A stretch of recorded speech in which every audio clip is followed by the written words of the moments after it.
All right, welcome back to another episode of Trades Talk. This morning we have Joe Iafigliola with us from Process Smart. Joe, welcome to the show. Thank you very much. Great to be here. It's great to have you. And we got Maggie in the studio with me as well. Maggie, how are you doing today? I'm doing great, Justin. Happy to be here with Joe and learn all about what his awesome company is doing to help out the trades. Awesome. Well, Joe and I have known each other. We met at a conference at least a year ago, maybe 2 years now. Yeah, it's like Time 2 years, flies. I think. 2 years. 2 years this summer. And last year we ended up working with Joe on his team, his product company called Process Smart. It's been a great solution for us as we've been growing our business rapidly over at K&D Landscaping. And you get into these situations where you need more help, but you're not quite ready to hire another employee. So we're going to dive all into this, and I'm sure Joe has a better elevator pitch than I do, but that's kind of how I describe it. And I think a great place to start for the listeners today, Joe, is just to help understand what is Process Smart, and maybe starting a little bit with how it all got started. What led you to start Process Smart? So let's just unpack those two questions. What do you do, Sure. and how you got started? So what we do in a nutshell is we have a workforce, an employee-based workforce in right now India and the Philippines. And those folks do back office tasks, everything from sales operations, making sure people are following up on leads, lead generation, following up on proposals, to nuts and bolts data entry. If you have customers that return contracts on paper, putting those into a system. So any task that requires a person to be typing in information, transferring data, interacting to understand transactions are things we do. And so we don't necessarily sell a specific service. We don't rep a certain payroll software. We don't rep a certain ERP. We basically support whatever systems our clients use and just act as team members. And so what we built is we feel like a very strong project management team to both understand requirements, document those requirements, create SOPs for our clients, and then have our teams in the back end execute against those requirements. So in our essence, we are kind of like a labor company and a project management company. That's what we really do at our core, even though what we actually do is estimating, takeoffs, renderings, accounts receivable, accounts payable. But those are kind of all just the end results as opposed to what we really do. And then talking about just the history, about 15 years ago, I was responsible for vendor management for a field services company called Safeguard Properties. And Safeguard was working with default and delinquent loans. So basically our clients were mortgage servicers. And obviously that was right at the end of the impact of the Great Recession. So even though the Great Recession was kind of 2008 to 2011, the impact of the housing market was lagging and kind of hit in 12, 13, 14. So at the time, I was responsible for managing the vendors across the country. We were doing 500,000 grass cuts a month, 1.8 million inspections. And these are all at homes that are basically unoccupied. And so if you think about the consumer interaction, whether you're a landscaper that is cutting for single family homes, commercial assets, HOAs, et cetera, there's still a person there that's receiving the service that can go out and say, oh yeah, you actually did cut the lawn. You did trim the trees. You did apply pesticide. But at these homes, there's nobody there. So all of the work evidence was photos. And so if you can imagine 500,000 grass cuts or almost 2 million inspections, you're getting millions, 100 million photos, terabytes of data. And it was just overwhelming our company. I mean, we had like 1,400 people that were US-based employees reviewing these photos and work evidence, and it was just overwhelming us. So I undertook a project to see what we could do. And we looked at photo recognition. We looked at a lot of different solutions, and ultimately offshoring ended up being our smartest choice because we could flex the volume. We could work 24/7, take advantage of time zone differences and still be on people's primary hours. And it was just really effective. So we ended up doing that and really working hard. And at one point in time, we probably had 700 people offshore that were doing this type of work. So volume started to come down. Wow. Yeah. But we had tons of people doing it, and then started to just expand on the service offering that we were leveraging from an offshore standpoint. So we did that, and that kind of introduced me to the folks who were the precursor of Process Smart. And so the people who I worked with 15 years ago, the same people I work with today. And we saw then the family that owns Safeguard they actually purchased a company and they needed to do an ERP implementation. And so I helped with that ERP implementation. And as part of that, the ERP organized tasks, organized roles, put things in a system, and made it possible for this offshore team to help with AR, account administration, contracts, et cetera. And what I also further noticed, because I was looking for help there weren't a lot of service providers that would be offered this general back office support in a person or two people. You could certainly, anybody could go to Accenture right now and do a $5 million project. That's easy. But if you want to do a person, there really isn't a way to do it outside of like a jobber type website. And then it's on you. The project management, the SOPs, I mean, that's on you. And so that's kind of the service we're offering. But the genesis of that was really my initial trying to deal with these terabytes of photos and have people review them.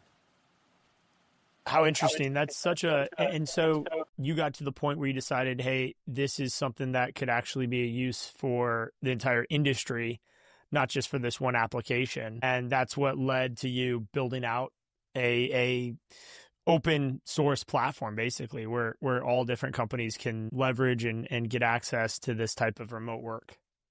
Yes. And what we believe we've done successfully is that, and we've talked about this a little bit, but just to share, it's a little bit harder to do project work. So there's a fixed cost of understanding requirements gathering, project management that you have to do. And so if you're only going to do a very small engagement, you probably don't overcome those costs. So project management aside, we figured out from an ongoing standpoint, from a recurring support standpoint, to be able to onboard and understand pretty efficiently, individually, but efficiently, so that we can do work effectively at a much smaller unit, like a half a person or a person level, and still be able to be profitable ourselves, but serve our clients. So I know, I run this group, the Disruptors, and Joe, you've been a contributor in there and helping us grow. I've noticed a lot of these companies, as they scale, they go through these periods of time where they can do the work. They can do the work really well in the field, but they really struggle with the back office work.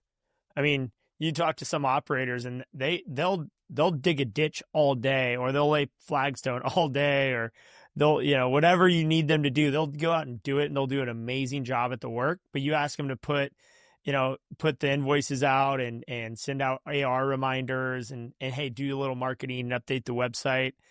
And it's just adding that extra layer on top of already a long, stressful day. So when you help work with clients, what are some of those biggest challenges that you see them go through, and how do you guys kind of help them relieve some of that tedious work in the back end? Yeah, and we've talked a little bit about this before, and you can correct me where I'm not recalling correctly, but there's a series of inflection points that I see in the landscape industry where an individual, depending on the type of customer, can pretty much run a $4 million, maybe even a $5 million revenue business effectively by themselves. Now, they're going to be working very hard and a lot of hours, but they can do it. Then you get to this point where, let's say you want to go from 4 to 10 million. You have to take a bunch of costs on, because all of a sudden you'll lose contact with your customers. You'll lose oversight of your crews. You'll lose that connection that kind of built your business. And so what we see a lot of times is people go from like 4 to 8 million in revenue, and they make the exact same amount of money they did when they were at 4 million, only now they're at 8 million and they're doing twice as much work. And so why does that happen? There's lots of reasons, but for where we impact it, it's because at some point you need to have this infrastructure. You need an accountant. You need a really good ops person. You need a sales force. You need an estimator. You need a biller. You need a system administrator. And for the most part, it's hard to add those people partially. It's tough to say, okay, I really need a third of an estimator. I really need 4/10 of an accountant. You pretty much have 0 or you have 1. And so a lot of times what I see is people go from 0 to 1, they add this infrastructure, but then there's a significant amount of revenue. I mean, the margins in this business are not great. And so if you add, 4 people, let's just say that's $300,000-$400,000 of payroll once you think about insurance, taxes, all this other things. If your margin is 15%, let's just say it's 20%. You have an amazing 20% margin, which would be really high if you had that high of a margin. You still have to generate 5x now. So if you had $400,000 of payroll, you have to generate $2 million of incremental revenue just to break even.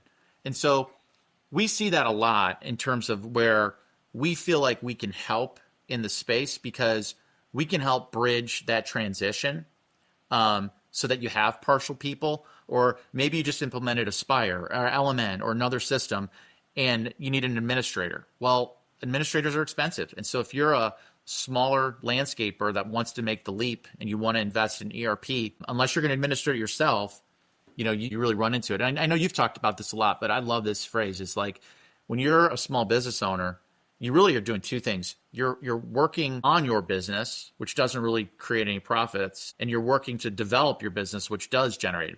But as that business grows, and you have to spend a bunch of time on the business, AR, AP, and all of those things that are required, it's pretty brutal. I mean, to be honest with you. And so that's where we think we can help. Yeah. Yeah. Couple of follow-up comments there. It's interesting because I've worked for a company in that like $3 million mark, and I know Justin's ran one right in that same spot a couple of years ago. But what ends up happening is you actually end up adding people who carry dual roles. So they're a salesperson and they're quality control or a horticulturist. Like that's like one thing that I noticed. Like, let's hire a horticulturist and teach him how to sell, because we need that industry knowledge and the plant identification knowledge, et cetera. And I've also ran into this situation we identified with implementing the ERP system. When I was implementing Aspire, I was doing it for these companies of all different sizes. And it actually was a problem that Aspire recognized. And we're like, we have to go and solve for this, because our clients can't take on this additional expense of carrying the weight of a person. So we've done it through these, we call our professional services points, that they're allowed to buy these points and then use our knowledge to help them, and like other partners in our network's knowledge to help them implement. But it leads to a good point, because what I've found is when you have these people carrying dual roles at the company that aren't necessarily in their areas of strength, let's just say, it'll create frustration that can be avoided by using your services or outsourcing it through your services. Like they're having like, oh, I really don't love this part of my job that I have to answer the phones. I'd rather just be out estimating in the field. But we need someone to answer the phones to carry this business scene. And what I've actually seen is that can kill culture at some point when they're having to take on these roles that they're not very passionate or good at.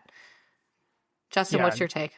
Yeah, I don't think very many people are going to be great at doing design, doing sales, and then also doing project management, and also doing maybe account management on the maintenance clients. And that's what you kind of have to do to scale. So I think business owners have to decide. They have to decide what type of company they want to be and how big they want to be and how quickly they want to get there.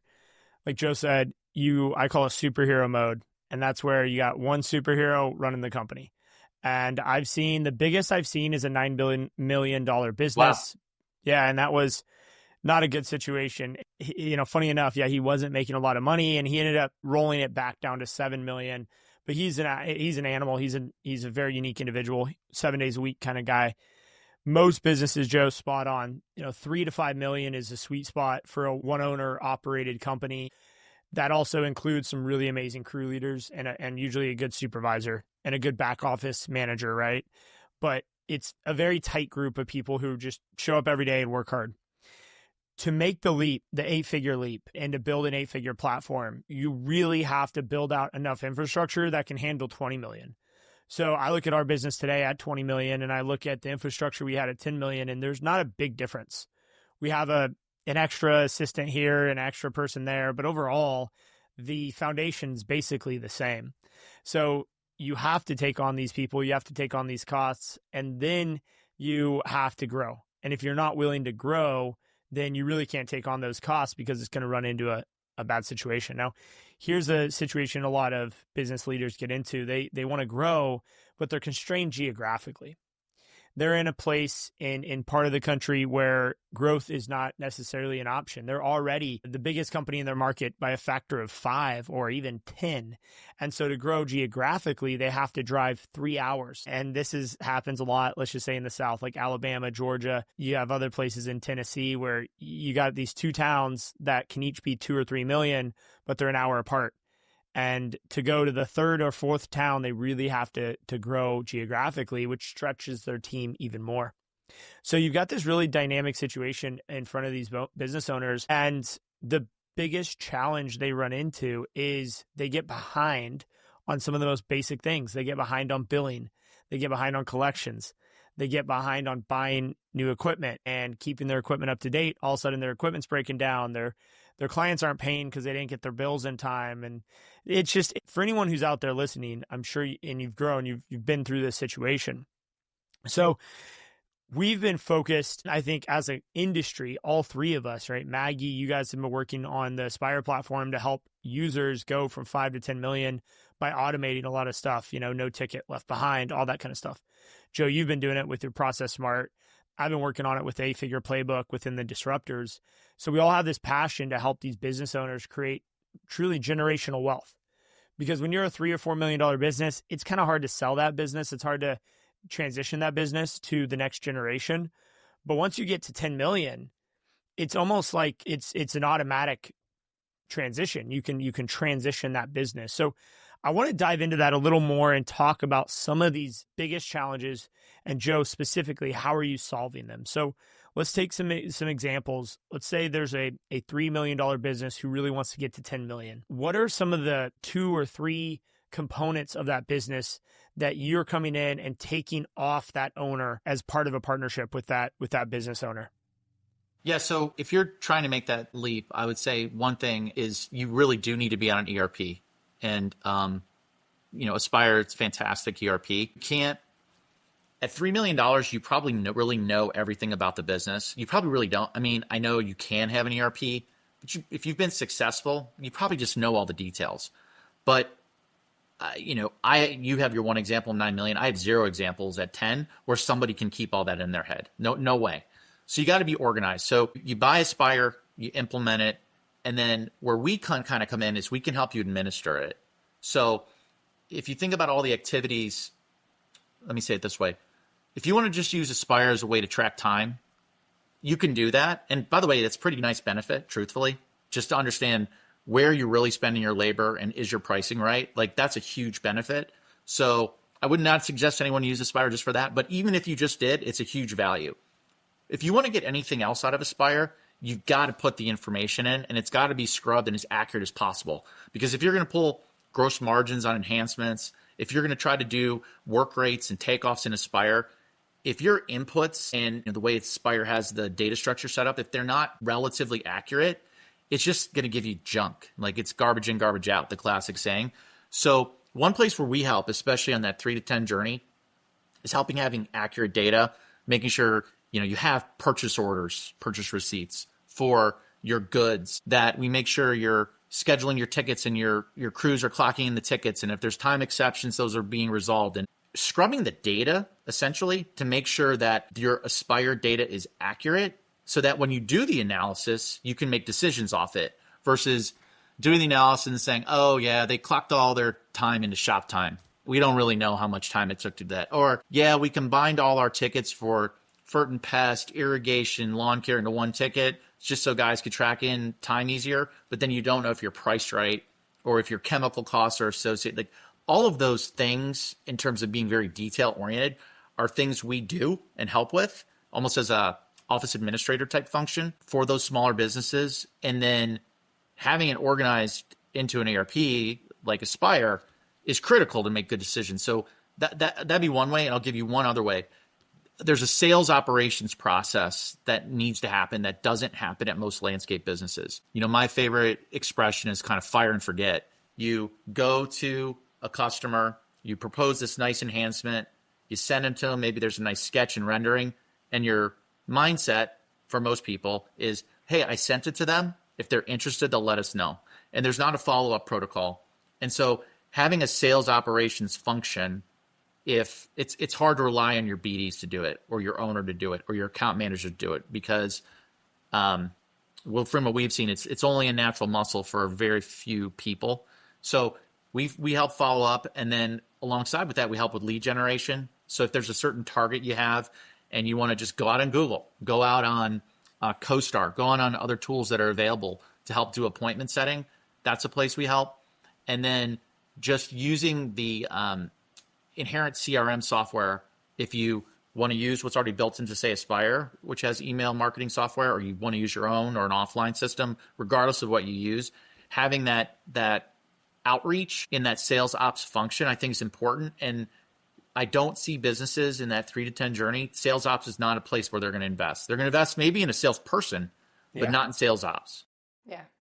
Yeah, I couldn't agree with that more. I'm a big sales ops advocate, specifically on measuring the success of campaigns and like doubling down on when you are like running an A/B test on something. So great points there. And also where I see you guys being beneficial, and correct me if I'm wrong, Joe, but like long-term success. So Justin's been through an Aspire implementation. You've probably seen a couple in your day. People set up Aspire one way and then probably realize a year or two in, like, oh, I probably shouldn't have broken out my, edging and mulching services, or do I really need that much data? And then there's the transfer of that information, the historical information, into the new process and making adjustments. And so in order to continue to get comparative data that you can have year over year, you probably can hire someone from Joe's company to say, all right, I want to change this, but I need to get all this historical data converted so I can make good decisions. So long-term success partnering with your company. And then on the sales ops front, gets back to the point. We hire people who are good at landscaping and expect them to know how to sell. There are tools out there to help, AI tools, automation tools, sales automation tools, sales ops tools that continue to help with that long-term success. I know you're big on AI, Joe. It's like any specific function that you use as far as an AI tool to help with that continued sales success? Yeah, so I think I don't know if it's the best use, but the most frequent thing we use AI for is you write content, whatever it is, yourself, and then ask chat or some other AI to clean it. Literally, if you type in clean, and then paste in your thing, it'll clean up your verbiage and clean up your structure. We've often found that if you ask a chat platform to just write the original content, it's pretty horrible. But if you write your own, even if you just write it fast, the chat platforms do a pretty good job of organizing, correcting spelling, the little overemphasis on exclamation points sometimes, but you can get something pretty quick and you can generate content a lot more quickly, whether that's SEO content, so you get hit up on search results, or email marketing content. So we do that a lot at times with AI. And then we use a little bit of AI, although it has to be a self-service model. And we don't have a ton of clients who are, let me say it this way. We have a few clients over like 50 million in revenue who do this, but a self-service AI like chatbot where people will ask questions via email and the chatbot will attempt to answer it first. And if it can't figure out the answer, then it'll go to a person. So it's like a triage, like a tier 1 support. We've seen that a lot more in like other industries that we work with versus landscaping. But those two applications would be kind of my suggestion for AI. And then just one other comment on what you said. One of the other things we've seen, Maggie, is when people will convert from another ERP into Aspire, getting that data transferred is really hard just because the fields aren't necessarily the same, and you can't just like upload it, or you can, but it's kind of junky if you do that. So we've done, I don't want to, maybe it's not 100 projects, but it's dozens of projects where we've taken like LMN data or another software data and put in the relevant details, and they're different by client. Some clients only want, old estimates or old contracts. Some clients actually wanted like actual invoices so that they could go to Aspire and see like 2 or 3 years. And so we've done those data implementation projects when people have switched systems or gone from paper, I guess, into Aspire, but it's mostly been switching systems where we've helped. Yeah, it's really important. I always got the question during implementation, and we used to do like the customer and property uploads. I mean, this is back in 2018, but like I called it you needed the human touch on it because you would get duplicates. And if you are going to invest into a new system, like start with the clean data. That's your time to put the emphasis on it, but it takes time to get that human touch on there. And so use a trusted source that understands the end goal, what that's going to look like, and then it has the bandwidth that you don't have. So great advice there. Yeah, I think just on that software note, staying on that for a second, I think when we look at businesses today, you see those who are leading their market. It's pretty clear they do a few things really good. They have good marketing. They have a really good sales team. And they all, I think, are on some type of an ERP. They have software integrated with their sales, operation, and billing process. They have some kind of streamlined estimating system that's built in. And then you look at the other 90% of the market and they're not on a software, and you start asking them and they're like, I wish we could, we just don't have the bandwidth. We don't have the time. I also talk to people who hate their software and they want to switch, and they put the software in a long time ago when there was a different software that was kind of leading the market, and they haven't switched because of, Joe, really that point you brought up of that sounds exhausting. You have to clean your data, make sure it's up to date, all the old invoices, all the old proposals that haven't been approved, all that legacy data for these properties you've had. You want that into the new system. But people start thinking about what that means, and that slows down. And Maggie, I'm probably preaching to the choir here from a salesperson for Aspire, but that's got to slow down the process of making a decision, because that just sounds like a lot of work. What I think the landscape industry really needs to improve on is, in other industries, decisions are made based on the needs of the business and the needs of the client and the needs of the employee, and the business figures out how to get it done.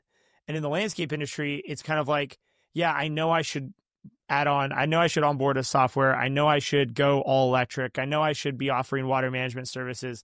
I know I should be doing this. I know I should be doing that, but I just don't have the time. I'm just too busy. Right. But have you seen this new truck that I want to buy? Oh yeah, they'll buy the truck. Oh, they'll buy the fancy new mowers in the truck. That's what we and they'll wrap the truck. It's frustrating because I'm so big on raising the bar in this industry, but there's so few people who really want to take the time and actually build their business to be an enterprise level company. What's changing this a little bit is the institutional money, the private equity guys, because they're seeing their peers. They just sold their business for $28 million. They're like, right, that actually looks pretty cool. I should probably try to do that too. So I think we're starting to see people activate a little more on this subject and this topic of professionalizing their business. But Joe, just let's keep on this idea of software. I mean, what is the biggest thing holding companies back that you see to having good data, whether they have a software, they don't have a software? What is the biggest challenge I have? And let's just say like profit by property. That is, I think, the biggest missing component. I agree with Justin, and Maggie made a really great point that I just want to bring up with this, which is you have to commit to the level of data that your teams are actually going to collect. So let's say you have a route-based landscape business and you have 8 stops during the day. If you're not going to make your teams properly clock in and clock out at a property level, there is no advantage of setting up 8 tickets for people to fake clock in on all 8 of them, or for them to clock in on only 1 ticket and an account manager to manually override it. At the same time, if you have just a single ticket that's trying to track every single service you do, you have to understand that you're instead of using a knife to attack the situation, you're using like a giant sledgehammer. And so you're not going to know and be able to be very precise. And so you have to kind of decide, and this has to be CEO, owner. This is not your project manager or your buddy who does your IT. Like, you as the owner have to decide, what level of data am I going to make my people commit to? Because nobody really wants to clock in on jobs. Nobody really wants to use their phone and go on Crew Mobile. And I mean, no one really wants to do that. You just have to say, this is just what we're going to do. If you want to work at my company, this is what we're going to do. And eventually people just get used to it. But that transition is very hard for a lot of people. But that would be my number one thing. Figure out what data you're comfortable with. And I guess I subclause to that is make it as simple as you can. So if you really don't need to know, and Maggie brought this up, mulching versus edging versus string trimming versus blower cleanup, like in theory, in Aspire, you could set up tickets for every single one of those tasks if you really wanted to, but you should set the level of data where it actually matters. And at the end of the day, why does that all matter is what you said, Justin. I promise you, if you do not do that level of granularity, you're just guessing on price. You might think that, this property that you're charging $850 a month for lawn care services is profitable, but if you don't know the product inputs and the time inputs at that property, you're just wrong. I bet you're wrong 20% of the time, which doesn't seem that much. But again, the margins are not so great in this industry. That 20% really matters because you're probably overcharging some people that you're going to lose those businesses or those clients to like an RFP or something like that. And you're probably undercharging some people that are taking advantage of you. And it kind of all comes out in the wash, but you're probably losing. I mean, realistically, from what I've seen, and Greg Herring's, his group probably has better numbers than me, but I bet you're losing 2 to 3% EBITDA, like 200 to 300 basis points by being imprecise, which in this business, that matters a lot. It's a huge difference. And I think what people don't understand and realize is it's the compounding effect of labor, right? So you miss on pricing by a few percentage points, and you miss on quantity of hours by a few percentage points. So you're under pricing per hour, and you're under providing hours to your team. You're also not carrying the burden of your team's non-billable hours, which could be 20, 30, 40%. Actually, the industry average, and this is Mark Bradley's quote, so if it's wrong, blame him. It's 40% of hours are not billed to a client or not on site. So it's drive time, it's shop time, it's training time, it's clocking in, clocking out, bathroom breaks, lunch breaks. It adds up. So you take all this into account, and you could easily see you could get to 2, 3, 4, 5% of your profit is being, and this is of your total profit, is being just eliminated and just removed, and you add that to the compounding fact of all of our expenses are going up at the same time. And it doesn't take too long. I don't have to go down this road very long before everyone understands, okay, that's why landscaping is so hard and our margins are so thin. And the only time that we raise prices or increase our efficiencies are when we don't have money in the bank. So there's people, and I'll tell you guys, there are people making millions and millions and millions of dollars doing landscaping. And then there's people who are barely getting by. And the biggest difference, I think, it's data, accuracy, and having a true team that's got your back. So, Joe, as people talk about offshoring labor, it's a sensitive subject because, right, we worry about jobs going away. We worry about this kind of stigma. And also we worry about quality control. Do they speak English? So as we start to wrap this episode up, I want to address some of those concerns that I know people are going to have. How are you guys mitigating that? I think Process Smart has done a great job from my perspective, but maybe give us a little bit of insight on how you mitigate quality control in some of those other areas. Yeah. So let me address kind of the hey, we're taking jobs away from people. I'm going to lose my job if we do this. I would say that you're only going to lose your job in an offshoring process if you're not willing to kind of move up the value chain. So if you think you add value by taking in a paper invoice and typing it into Aspire, and that's the value you add, you're going to be in trouble. But if the value you add instead, since I don't have to do that anymore, is now I can go get pricing at 7 other vendors, and I could source that same material and save 5-10% on product cost. Now I can either make more money or I can be more competitive in my pricing. You're doing a different job, but you're doing a job that in theory, if you're doing it in the way I just described, you're going to add more value to the business. And so what I think we ought to be is, and Aspire is similar to this at some of the basic levels, is an enabler for people to kind of move up that value creation chain. So it's like when, if you want to go way back, when farmers used mules instead of tractors. A lot of people lost their jobs when we moved from mules to tractors, like millions of people.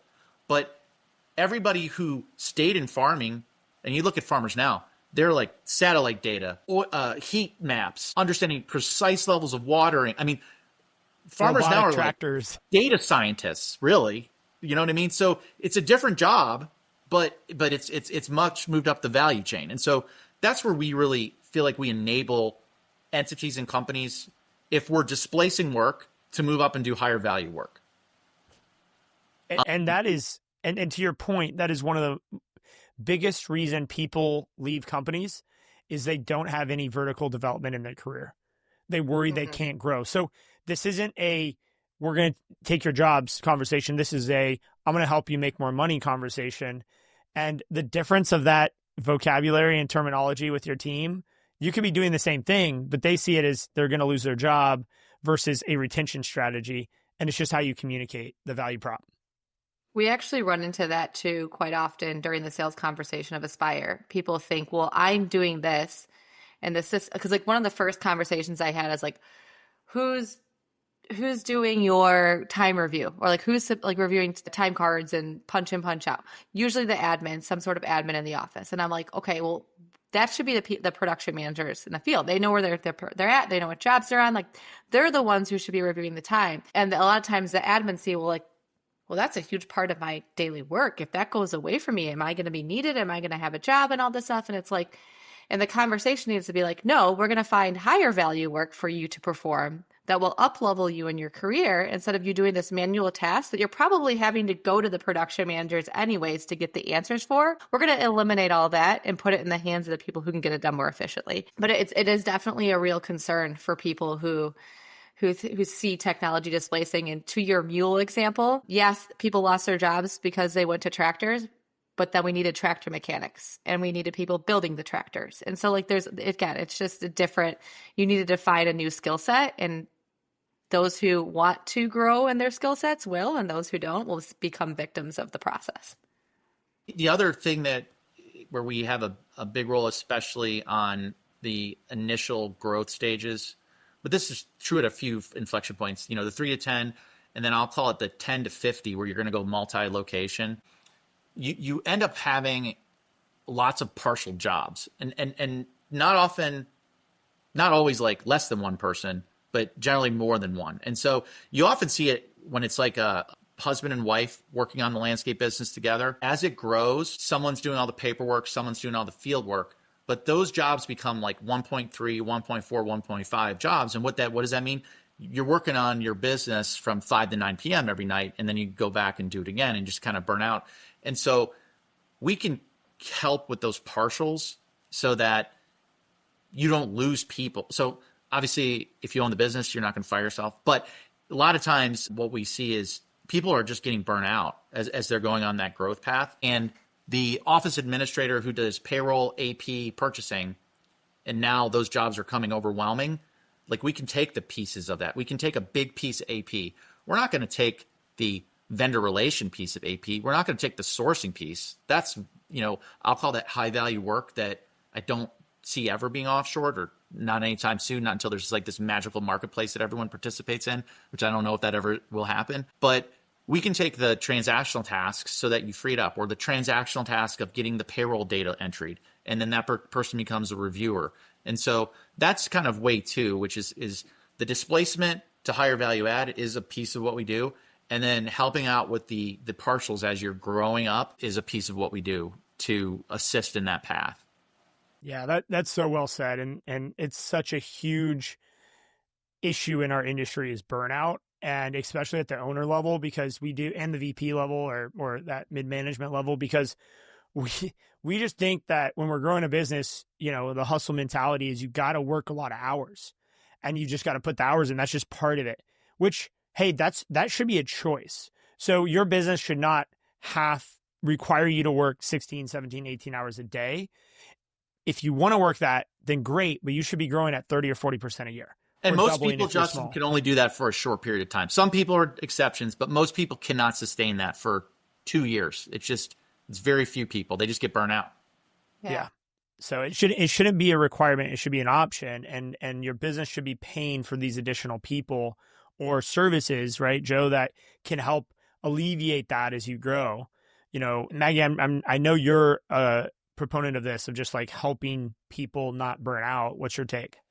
Yeah, no, for sure. I think burnout's real. And it's when, like I said earlier in the episode, it's when people wear multiple hats, and especially hats that they're not passionate about. That's when you get the most burnt out. And I'm taking this from my leader, but I think everyone has a superpower, but also everyone has a kryptonite. And if you spend too much time focused on your kryptonite and not enough time focused on using your superpower, that's where the burnout leads. And you're going to have, and on any role, you are going to have things that you're not going to love to do, but it's just focusing that energy and time on the areas where you're strong and then you have passion. So with that, Joe, I want to wrap up our episode the way we always like to wrap up our episodes and ask for your trade secret. So what was something you wanted to share outside of all the great knowledge you've already shared with our listeners that you've just learned working in the industry and through your experiences?